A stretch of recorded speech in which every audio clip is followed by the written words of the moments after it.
할로윈을 앞두고 발생한 이태원 참사, 현재까지 집계된 사망자 숫자는 154명, 부상자는 149명으로 나타났습니다. 네, 스튜디오에 나와 있는 취재기자와 함께 정확한 소식 다시 한 번 더 짚어보겠습니다. 사회부 강민경 기자 나와 있습니다. 어서 오세요. 안녕하십니까.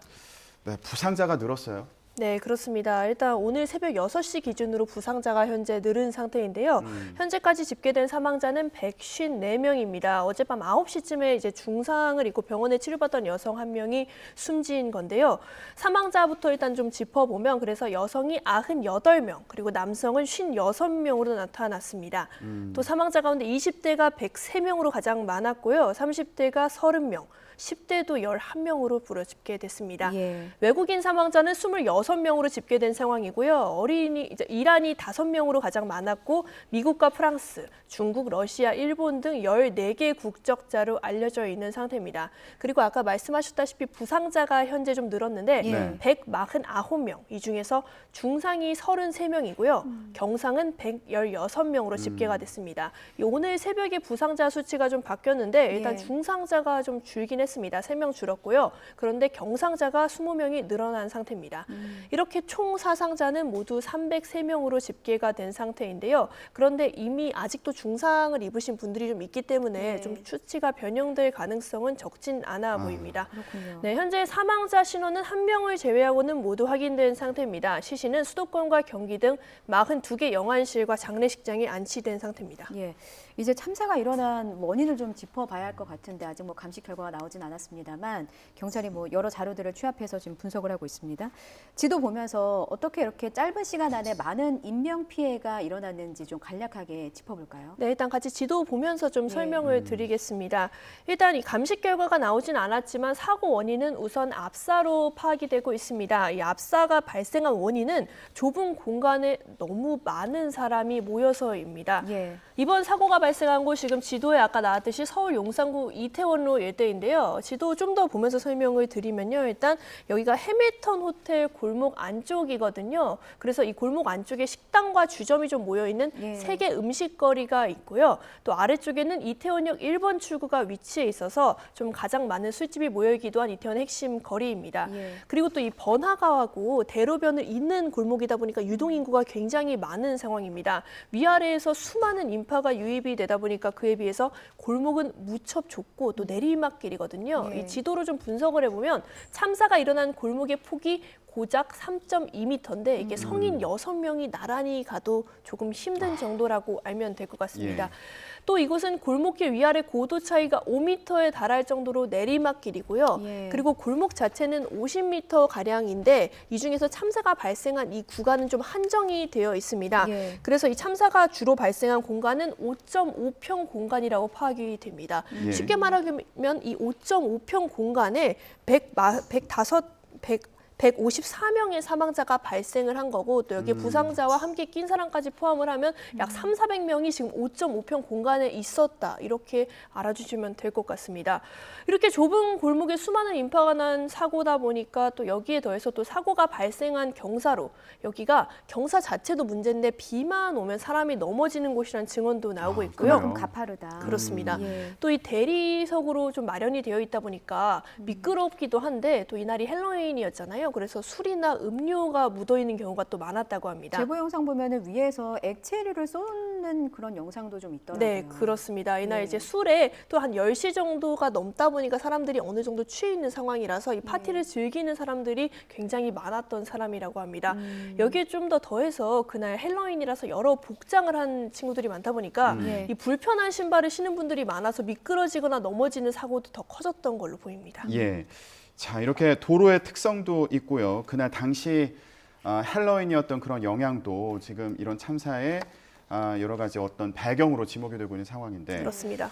그런데 이 사고 당시에요. 위쪽에서 밀어. 예. 이렇게 얘기하는 걸 들었다. 그러면서 하중이 쏠렸다. 이런 주장도 나온 상황이지 않습니까? 이거에 대해서도 조사가 진행 중인가요? 네, 맞습니다. 일단 나중에 사고 관련 분석이 들어가면 이 부분이 좀 더 중점적으로 다뤄질 걸로 보이는데요. 일단 뭐 내려가라는 식의 구호를 외친 목소리가 저희 영상에도 담겨 있기도 합니다. 정부도 예. 일단 이 부분에 초점을 맞추겠다는 식으로 말을 한 상태인데 우선 사고 직전 현장에서 이런 구호가 고스란히 담긴 영상부터 한번 보겠습니다. 예.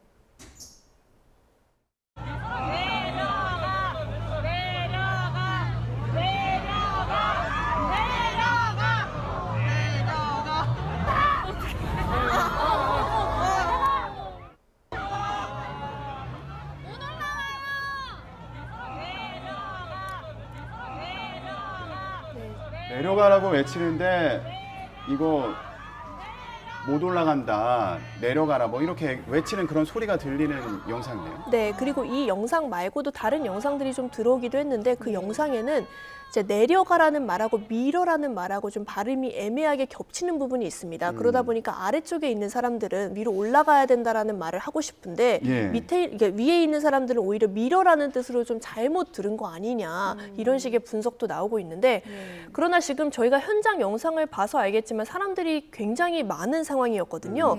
그러다 보니까 이 밀어라는 말에 의도성이 있었는지 여부 등은 사실 명확하진 않습니다. 이날 이태원에 10만 명의 사람들이 모였는데 목격자와 현장을 찾은 분들의 말에 따르면 이미 8시 정도부터 저 골목은 거의 뭐 걸어 다닐 수조차 없을 정도였다고 하고요. 또 그때부터 이미 사람이 너무 많아서 좀 체구가 작은 여성분들 같은 경우에는 숨이 막힐 정도였다고 합니다. 이제 참사는 신고 시점 기준으로 오후 10시 15분쯤에 이제 발생을 했는데 이 사람이 가장 많은 시점이기도 하고 또 골목을 빠져나가려는 사람들하고 골목 내부로 들어오려는 사람들이 교차되는 시점이었다고 하더라고요.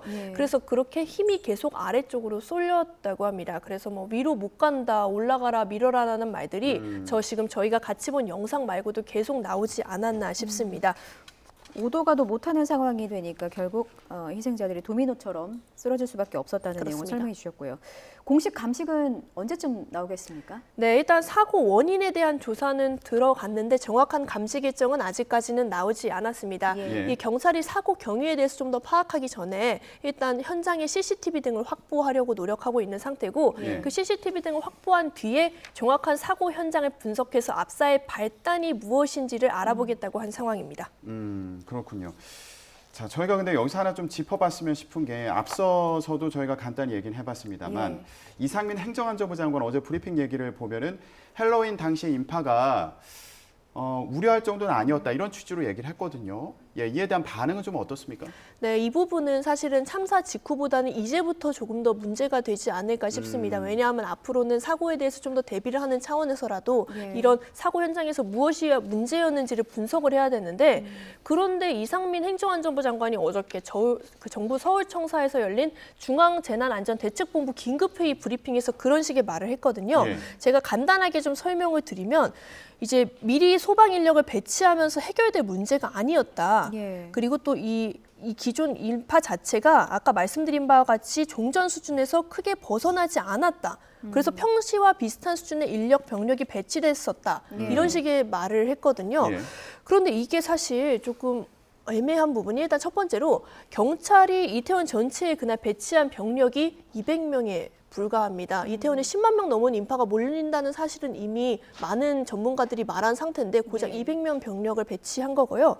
또 그것보다 좀 더 문제가 되는 거는 사실 미리 대책을 발표하긴 했거든요. 그런데 이게 불법 촬영 그리고 추행 마약 같은 범죄 예방에 대부분 초점을 맞췄고요. 이 엄청난 인파를 좀 대비하는 대책은 사실상 없었다 이렇게 봐도 될 것 같습니다. 이와 반대로 좀 비교가 되는 게 물론 장소나 어떤 이런 한정이 좀 있지만 며칠 전에 몇 달 전에 서울 불꽃축제를 여의도에서 진행을 했잖아요. 네. 그때는 이태원보다 훨씬 더 많은 인파가 몰렸는데도 별 문제 없이 일단 진행이 된 상태였거든요. 그때는 인파를 전담해서 관리하는 병력이 따로 배치가 된 상황이었고요. 이번에는 지금 제가 설명드렸듯이 200명 병력이 대부분 범죄 예방에 초점을 맞췄지 인파에 대해서는 전혀 없었던 상황입니다. 그런데 실제로 이태원 상인들만 얘기만 들어봐도 예전 다른 축제와 비교해서 경찰 대응 좀 느슨했다고 증언한 상태고요. 심지어 외신들조차 이 사회적 거리두기가 해제된 이후에 첫 행사니까 헬로윈 파티 같은 곳에 굉장히 사람이 많이 모인다고도 지적이 나왔는데도 경찰 병력을 이것밖에 배치를 안 한 상황이어서요. 이 최종적으로 이 병력을 관리하고 책임져야 하는 행정안전부 장관이 이렇게 경찰 인력 배치로 해결될 문제가 아니다라고 말하고 넘어갈 문제는 아닌 것 같거든요. 그래서 이에 대해서는 앞으로 좀 더 문제가 되지 않을까 저희가 추측하고 있습니다. 앞서 불꽃축제랑 좀 비교를 해주셨는데 그때 당시 제 기억에는 이제 곳곳에 앞서 전문가가 지적하신 의료 거점들도 있었던 것으로 제가 기억을 합니다. 그런 그렇습니다. 부분들도 앞으로 저희가 좀 지켜보고 해결해 봐야 될 문제인 것 같고요. 앞서 오늘 오전에 이제 언론을 통해서 많이 전해졌습니다만 사망자 대부분이 20대 또 10대도 있고 30대도 일부 있습니다. 누군가의 아들, 딸, 누군가의 동생, 조카인 경우입니다. 안타까운 사연들이 또 많이 전해졌죠? 네, 그렇습니다. 일단 말씀드렸다시피 이번에 사고 피해자 대부분이 20대와 30대 초반, 그러니까 막 사회에 진출한 사회초년생 혹은 대학생, 이제 취업을 준비하는 이제 희생자들이 많았고요. 또 일부는 10대 고교생도 있었고 미성년자도 포함된 상황이었습니다. 이 헬로윈 파티라는 문화 자체가 좀 보편화된 게 아무래도 젊은 세대라서요. 이 MZ 세대라고 불리는 이 젊은 세대들이 헬로윈 파티를 너무 당연한 명절처럼 받아들이고 있거든요. 축제 하나로 그렇습니다. 받아들이더라고요. 그러다 예. 보니까 너무 즐기려는 마음이 그냥 크다 보니까 이태원에 좀 몰린 측면이 없지 않아 있는 것 같고요. 그런데 반대로 이런 소식을 놀러를 가겠다고 이제 딸 아들을 보냈는데 정말 청천벽력 같은 소식을 들은 사람들이 대부분 부모님이었습니다. 그러다 보니까 안타까운 경우가 많았는데요.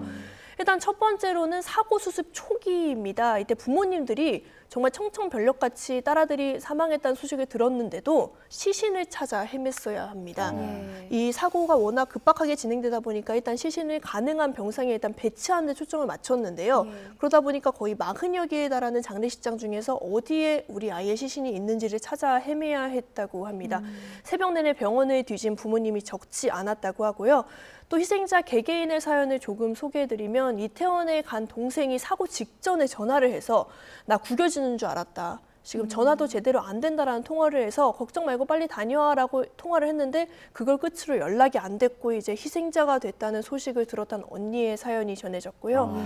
며칠 전에 미국 공인회계사 자격증 시험에 합격을 해서 이제 기쁜 마음에 취업을 앞두고 놀러를 갔던 희생자도 있어서 그 가족들이 오열하는 모습도 장례식장에서 보였다고 합니다. 또 더 안타까운 사연들은 좀 더 있는데 집에서 둘째 딸인데 이제 부모님이 몸이 아픈 상황이었고 첫째 언니가 좀 생계를 책임지다가 결혼을 해서 이제 집안의 가장 역할을 대신하던 둘째 딸의 희생된 사연도 있었고요. 아버지를 도와서 공사 현장에서 일하다가 생일을 맞아서 친구들하고 오랜만에 놀러를 갔다가 영영 돌아오지 못한 아들도 있어서 주변에 더 안타깝게 하고 있습니다. 자, 이런 안타까운 사연과 함께 이제 애도의 마음을 전하고 싶은 그런 시민분들도 계실 텐데요. 지금 합동 분향소는 어떻게 마련되고 있습니까? 네, 합동 분향소가 오늘 오전 10시부터 시행이 되니까요. 잠시 후부터 이제 분향 조문을 할 수 있습니다. 일단 윤석열 대통령이 어제 대국민 담화에서 5일까지 국가 애도 기간을 운영한다고 밝힌 상황인데요. 이에 따라서 서울시가 5일까지 엿새 동안 서울 광장에 합동 분향소를 운영할 예정입니다. 이제 분향소가 준비되고 있고요. 오전 10시부터 조문을 할 수 있고 공식 운영 시간은 매일 아침 8시부터 밤 10시까지인데요. 그 시간을 넘기거나 그 시간보다 좀 더 일찍 와도 조문 자체는 가능하다고 합니다. 이와 별개로 참사가 발생한 현장이죠. 용산구도 이태원에 합동 분향소를 마련한다고 합니다. 용산구도 마찬가지로 오늘 아침 10시 반부터 진행을 하는데 24시간 내내 운영할 예정이고요. 용산구 분향소의 위치는 녹사평역 3번 출구로 나와서 직진하다 보면 횡단보도의 건너편에 녹사평 광장이 있거든요. 그 광장 소녀상 앞에 설치된다고 합니다. 그리고 이렇게 합동 분향소가 아직은 마련되지 않았는데도 지금 335 여러 추모의 물길이 이어지고 있거든요. 네, 그래서 희생된 장소 주변으로 꽃 같은 것이 굉장히 많이 놓여 있다고 합니다. 또 국가 애도 기간 동안 정부 차원에서는 지금 지역 축제나 민간 행사 자제를 요구한 상황이고 각종 테마파크 같은 경우에도 마찬가지로 지금 할로윈 기간 동안 축제를 좀 취소한 상황이라고 합니다. 알겠습니다. 많은 시민분들이 이 추모 공간 들러서 애도의 마음을 전할 것으로 보이는데요. 저희 YTN도 이태원 참사 희생자들의 명복을 빌고요. 유가족들에게 이런 깊은 위로를 전하는 그런 상황입니다. 자, 그러면 지금 또 궁금한 게요. 정부에서 유가족들에 대한 지원책도 마련을 했을 텐데 어떤 내용들이 나왔습니까? 네, 우선 이번 참사가 워낙 크다 보니까 사고 수습을 좀 주도하는 기준 자체는 청와대하고 국무총리실이 주도해서 하고 있습니다. 그리고 그와 별개로 정부 부처별로도 사고 수습 본부를 구성한 상황인데요. 일단 기획재정부는 사고 피해 수습과 이제 피해자 구호를 위한 재정적 지원이 신속하게 이루어질 수 있도록 최대한 노력을 하고 있고요. 보건복지부는 이제 사망자에 대해서 서울시 등과 합동으로 지금 합동 장례 지원팀을 가동하고 있는 상태입니다. 그래서 복지부 직원을 장례식장에 거의 한 명씩 배치를 해서 의료, 심리, 장례 지원 등을 최대한 할 수 있도록 노력을 하고 있는 상태고요. 또 고용노동부 같은 경우에는 지금 지금 사망자뿐만이 아니라 유가족 같은 경우도 지금 이 상황을 챙겨야 하니까 그에 대한 특별 휴가 같은 거를 좀 최대한 달라고 사업장에 요청을 한 상태입니다. 예. 또 이제 가장 중요한 게 사실 유가족이나 아니면 그 현장에 계셨던 분들의 트라우마거든요. 네, 지금 이게 생존자나 목격자분들 그렇습니다. 지금 예. 이 좀 모자이크 처리되지 않은 영상들이 워낙 많이 유포가 되다 보니까 그런 트라우마에 대한 우려도 있는데 이 트라우마를 좀 해결하기 위해서 정부가 국가 트라우마 센터, 예. 서울광역센터, 용산 등 기초센터를 통해서 이태원 사고 통합심리지원단을 구성해서 상담에 나서고 있다고 하니까요. 혹시라도 구조 인력에 좀 나섰는데 계속 잔상이 남거나 아니면 좀 힘드신 분들은 이런 트라우마 센터를 찾으셔도 좋을 것 같습니다. 예. 예. 알겠습니다. 저희 YTN도 이태원 참사 희생자들의 명복을 빌고요. 그리고 저희는 확인된 사실만을 전해드리기 위해서 노력하겠습니다. 자, 정부 지원도 신속하게 이루어지기를 바라겠습니다. 네, 이태원 참사 사고와 관련해서 지금까지 사회부 강민경 기자와 함께 얘기 나눴습니다. 고맙습니다. 네, 감사합니다.